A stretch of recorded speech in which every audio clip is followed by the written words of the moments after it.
Hey guys, welcome to my channel. For those of you new here, my name is Dylan and I'm currently a 4th year, almost 5th year medical school student in South Africa. And today I want to talk to you guys about how I study in medical school.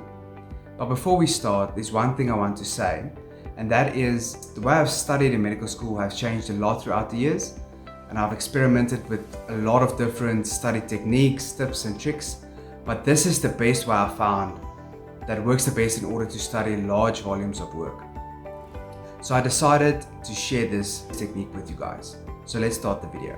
Okay, so spoiler alert, I do use Notion in medical school, but I use it in a unique way that works effectively because it encompasses the two main core principles in studying, which is active recall and spaced repetition. So I'll show you guys a bit later on how I use it on the PC, but I've decided to break this video down into 4 sections. The first section will be how I use Notion in medical school. The second section will be why I use Notion to study in medical school. And the third section will be other study techniques I've used and why I don't use those anymore. And the fourth section would be the timeline. So how I structure my time leading up to an exam and what I study first, what I study last, and what's my study process like. So there will also be chapters down below, so just scroll to the section that you want to see. Let's start this video. Okay, so welcome to my Notion dashboard. So this is what a lecture would look like when I already summarized it. As you can see, I used the toggle feature in Notion. This is perfect for active recall and spaced repetition because I basically break up the lecture into small little questions. I'll quickly show you how you get the toggle. So you just press the dash button and then you go toggle.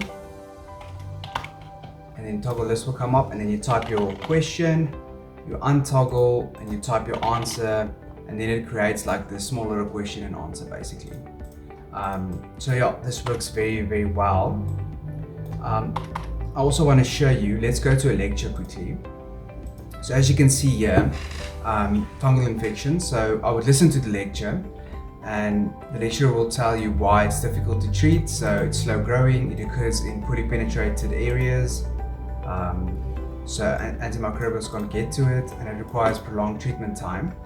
So what I would actually do is I would go to Notion and then I would actually type my question, why are fungal infections so hard to treat? And then I would think of the answer. Without going back to my lecture, I would think of the answer.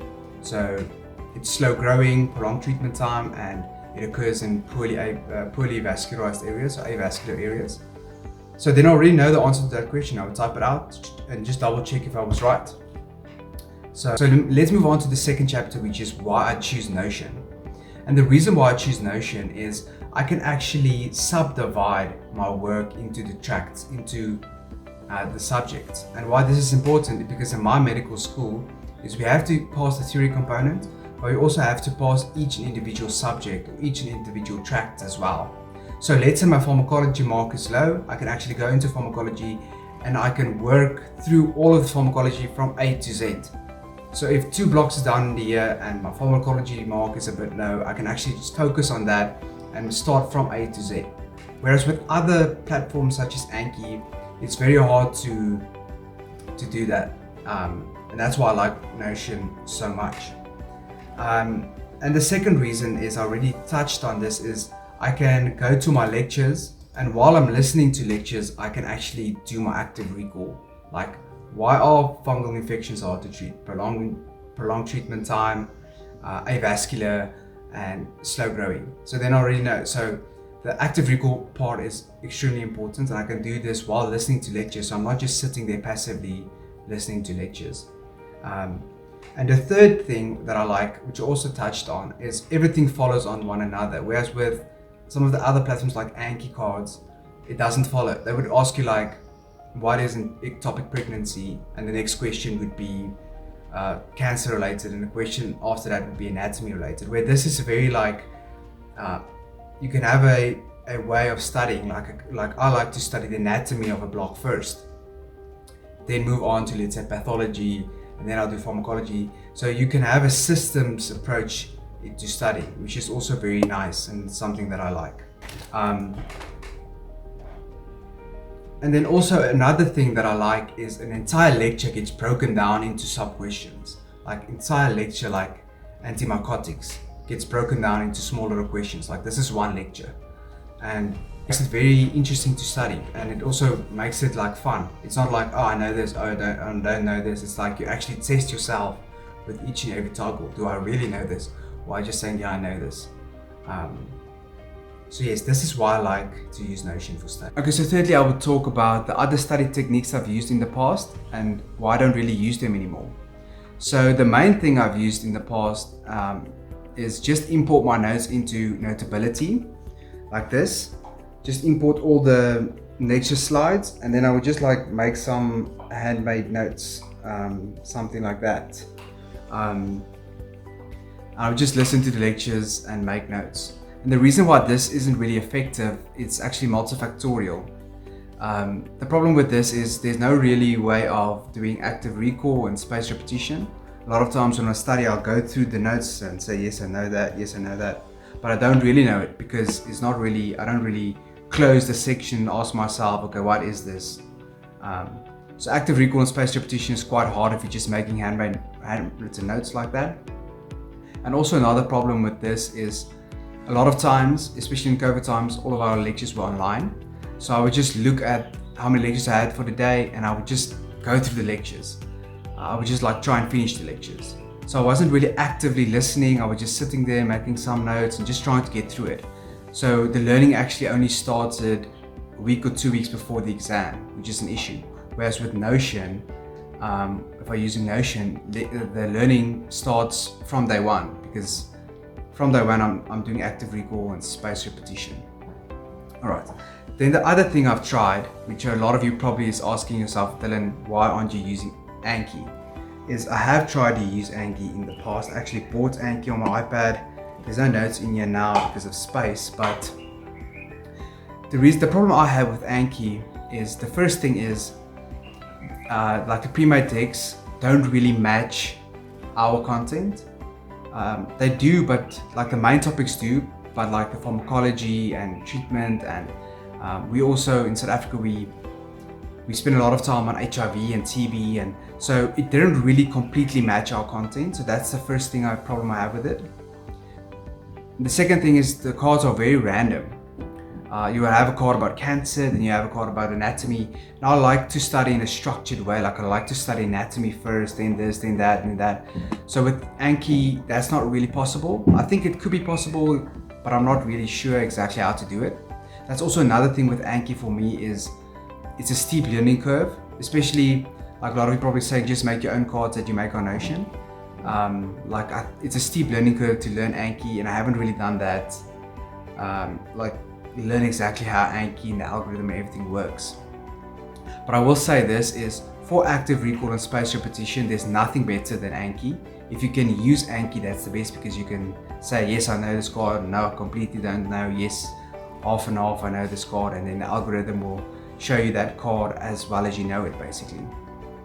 So with Anki, it's the best for active recall and spaced repetition. But the problem I have with that is the content doesn't match exactly, and there's no like structure to it. It's very random. And also another con that I want to tell you guys about is using Notion is it will take you a lot of time, especially if you're making your own toggles. It will take a lot of time. Like for me, sometimes it can take up to 3 hours a lecture. We have around 20-25 lectures a week sometimes a bit less, but it's like a good 40, 50, 60 hours that you have to put in just typing the notes. But you are learning a lot, you're making your own cards, you're learning. It is worthwhile, but most weekends I have to also type. Okay guys, I also have a link down below to Notion if you want to try it out, see if it works for you. Okay, then fourthly, let's talk about my timeline. So what I like to do. So firstly, what I like to do is most of our blocks are 5, 6 or 7 week blocks, and I would try and complete the content around a week before we write the exam. So try and complete all the lectures, meaning listening to the lectures and typing my Notion toggles a week before we write. I want to be done. Then what I would do is I would spend 1 day or 2 days, depending on the block, on anatomy. Anatomy is not my strong suit, so I normally spend a lot of time on anatomy. 1 day or 2 days before the 1 day or 2 days for anatomy. And the way I like to study anatomy is not with Notion actually. So I would listen to the content. I watch a lot of YouTube videos, visualization tools such as atlases and all those type of things. That's how I like to study anatomy. Then I would give myself 1 day for 2 weeks. So it would take 3 days to do a 6-week block to go through my Notion toggles. Then I would normally take 1 day. Let's say I'm not doing one pharmacology. Then I would spend 1 day just on that. So that's like 4 days. And the rest of the time I would focus on all papers and things like that. So that's like 2 to 3 days normally. The reason I like doing all papers is, one, it's very high yield because some of those questions may be repeated. And secondly, is it shows you where your knowledge gaps are. It shows you, okay, you don't know this. So a lot of times when I have a question and I got the answer wrong or I guessed the answer right, what I would do is I would go to that lecture and see and study that content again. A lot of times it isn't in lectures, so then I would go and watch some sort of video regarding that, or I would go listen to the recording again. So that's how I like to study. So 1 day or 2 days for anatomy, then 1 day for 2 weeks of work, and then 1 to 2 days on all papers and revising and things like that. So that's the timeline before I write the exam, and then I go and I write. So yes, that is how I study in medical school. Thank you so much for watching till the end. Like and subscribe if you like this video and you want to see more medicine related content, and thank you for watching.